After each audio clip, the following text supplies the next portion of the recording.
Hey guys, thanks for tuning in to another episode of The Bus. On this episode we are finally dropping this in to here. Pretty excited about this one, so let's just get into it.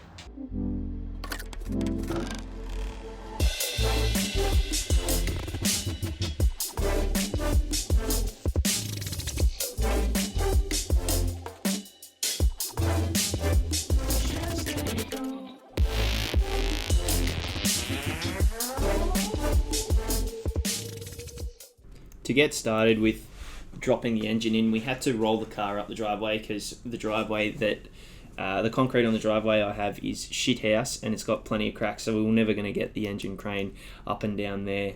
And then next thing that we did from there, we've just got to make sure that everything's out of the way in the engine bay, as you can see it's doing there, and then we are starting to drop it in once we know everything's right. Here we're just trying to line up the input shaft to go through the flywheel and clutch, so the engine just seats to the transmission, so they're all mounted up together, and then from there we just put in the bell housing bolts just to get everything sitting straight. We're in. We're in. She's in. See that? We're in, mate. The engine's all in now. I'm just putting some bell housing bolts down there. I'm sure you can see Steve down the bottom through the Hilux. So we've done all the bell housing bolts, the engine mount bolts and everything. So the engine is in now. So what I'm going to do, I'm just going to drop it down, and this is the first time that all the weight has been back on the Hilux since we started reculling the engine. There we go. Look at that. Happy. Today we've pretty much got the engine in. We have put the radiator in now. We've done all the belts, the power steering's down there too. So really, I think we are as far as we can go before we start it up, and we won't be starting it up just yet. I will get this on a tow truck, and then it will be going in, and then I'll be doing the startup tune, the fab for all the piping and everything. So I will see you guys when I'm putting it on a tow truck.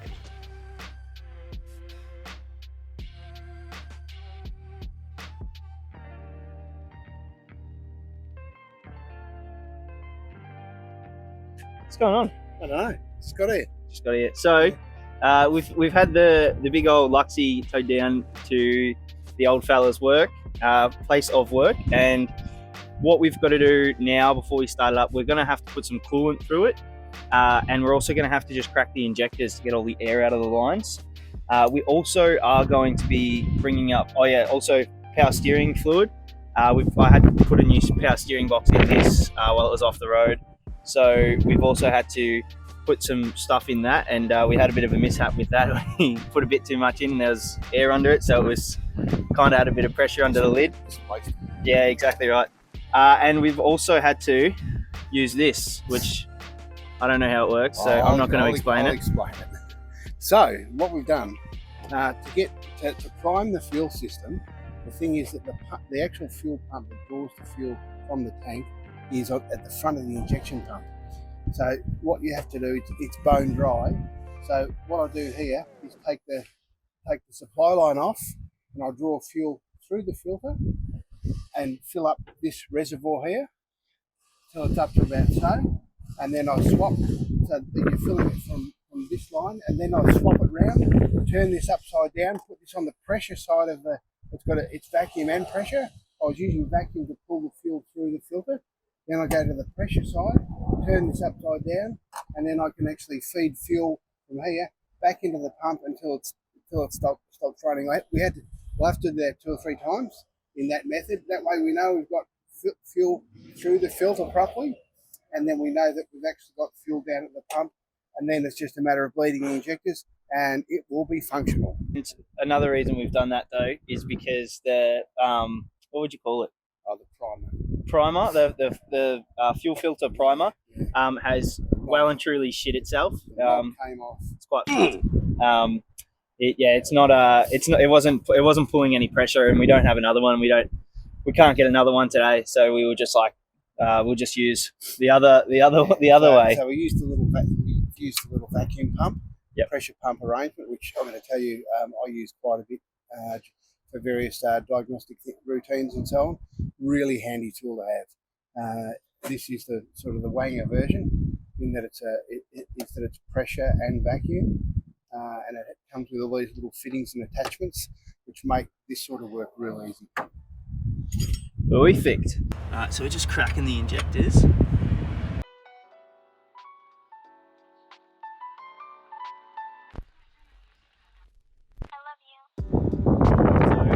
just being cranked. As you can see on the top of the fuel lines, it is a little bit diesely. I don't know if you can see that on my finger. Yeah, there you can. Yeah, so it's a bit diesely. So we've just cracked those. We've got air up on the line, all the air out of lines now. Just fuel's coming out. Now we're just going to add some coolant, and then we're going to start her up. So, time to put coolant in. We have Newell on. We have already done 50-50 on it. So, like, obviously it's concentrate, as you can see, but we've just put in 50% water into that one.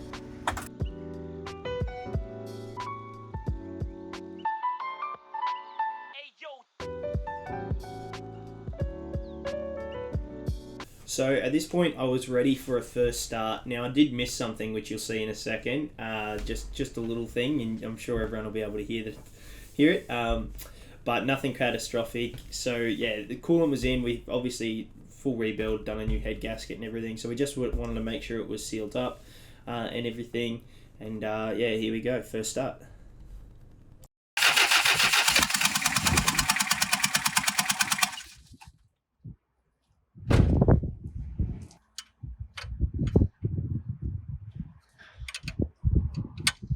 That's what it's like with the injectors. Oops.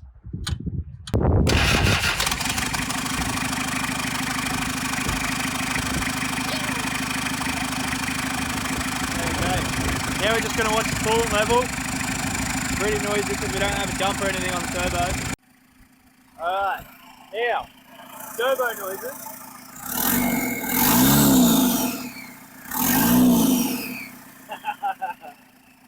Love it. Alright, so if you watch the coolant, you should be able to see there's little air bubbles coming out. So that's burping the coolant system. So you might see little bubbles. There's only been a couple little bubbles come up.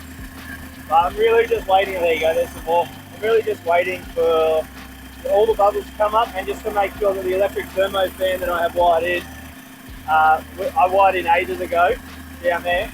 I'm just hoping that that can, just hoping that that turns on and everything. And if that's all working, then it's all happy days. So I know in a previous video that we had the turbo housing off to rotate it around. We're actually going to rotate this around further.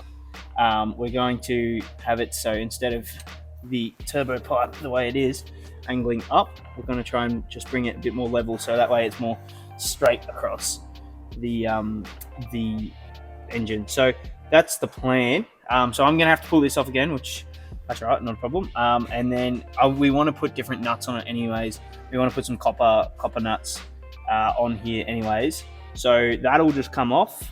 And then we do also have turbo piping on the tray, which I'll show you once we've sorted this out and made this exactly the way we want it. And you get this. You just need sometimes it's just about fiddling to get everything sorted out right. As much as you just want it done, it's definitely good to just take a breather and do things properly. So we'll get onto that now, pulling that off. It's also a little bit hot after running it now, so pull that off, and then we're going to rotate that housing around, put the new nuts on it, and then we can start doing the turbo piping. But we will be driving it today. We will be. The only problem is it's not going to have anything off the crank, off the the crank, the bloody rocker cover vent. That was fucking hard, wasn't it? So they're not going to be there, and there's also not going to be any dump on it to the exhaust. So it's just going to be literally just these two connections of the turbo. So it'll still be push and boost. The other problem is the turbo will just be letting the gases out into the engine bay, which not ideal, but it's only going to be for got it booked in. So currently it's Saturday. Got it booked in next Wednesday for the dump pipe to be done. So, oh yeah, like I said, turbo off, and then catch you once we're sorting that out. We've just remounted the turbo. We've got it sitting a bit more straight to come straight across to there. Oh yeah, we've also put, well, you're not going to be able to see them because they're in, but we've also put nice copper nuts on the turbo. Yeah, so these are the copper nuts that we're using.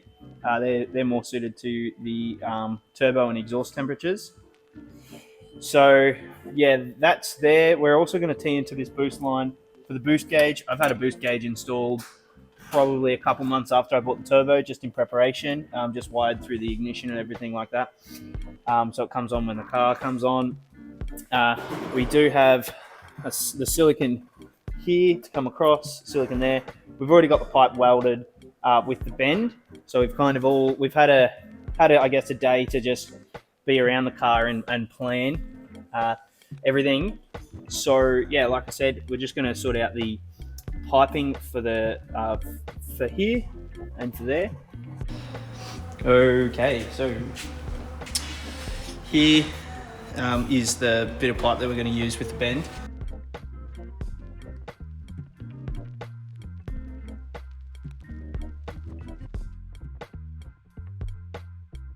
So I didn't have a chance to film too much of this, but we've got the intake pipe or intake manifold to turbo pipe sorted. We haven't sorted out the front one, the one from the turbo taking in air to the air box. So we still have to do that, which I'll probably do tomorrow. So this will probably be a wrap for the moment.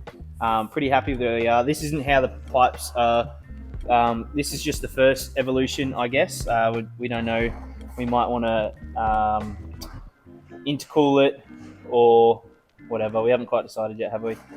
But yeah, so right now we're pretty happy. I reckon I should probably give her a start up to see how much boost, because now we've got the boost line tapped in. All right, so just about to start her up with her first taste of boost. All right, neutral, blows, everything, and go.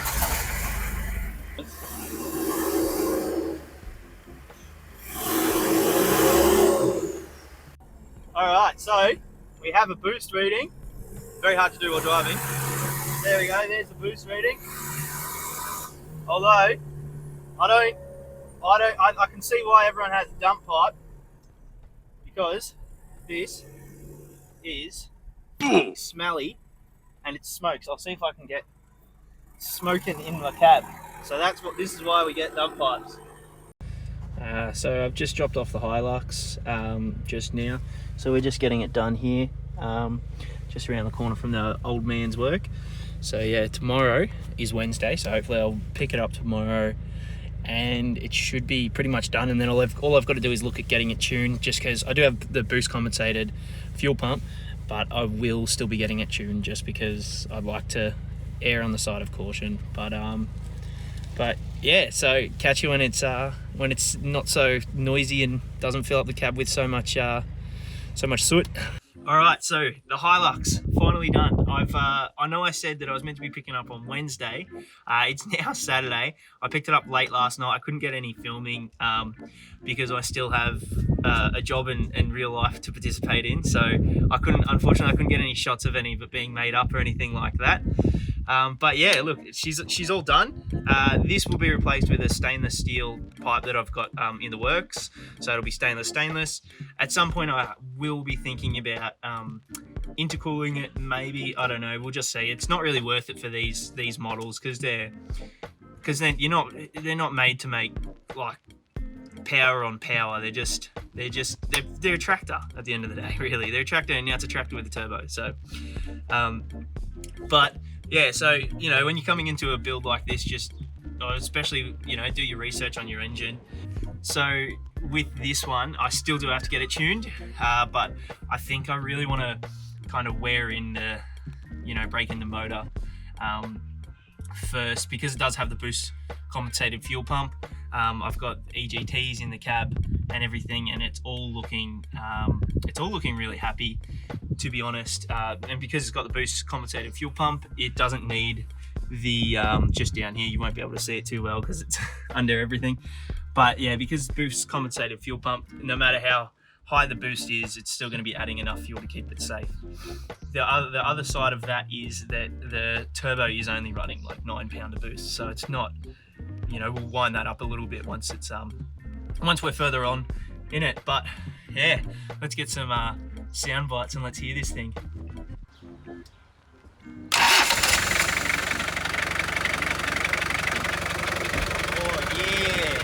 Oh yeah, look at all that water.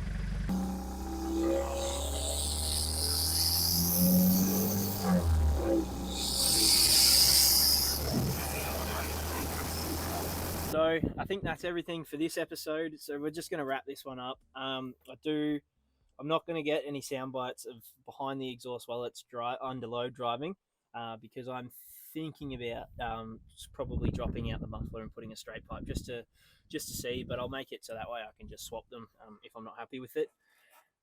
Yeah, so that's everything. So don't forget to like and subscribe. That really helps the channel grow. We're almost up to 330 subscribers, so you know, not big, not massive numbers, but we're getting there. So don't forget to like and subscribe. But yeah, thanks for watching. There's a tune to come up, sound bites of the exhaust, price, how much it all costed me, or roughly timeline. Yeah, there'll be a shakedown trip too. So just so we can see how it handles, we've got a little test track a local test track that we have around here. So I think that's going to be our benchmarking track for everything. But yeah, so thanks again. Have a good one.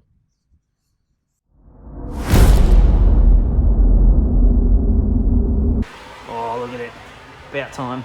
Oh, seems like there's a whole heap of Mercedes badges in here. Wonder why. Oh, look, even got a big flag on the wall.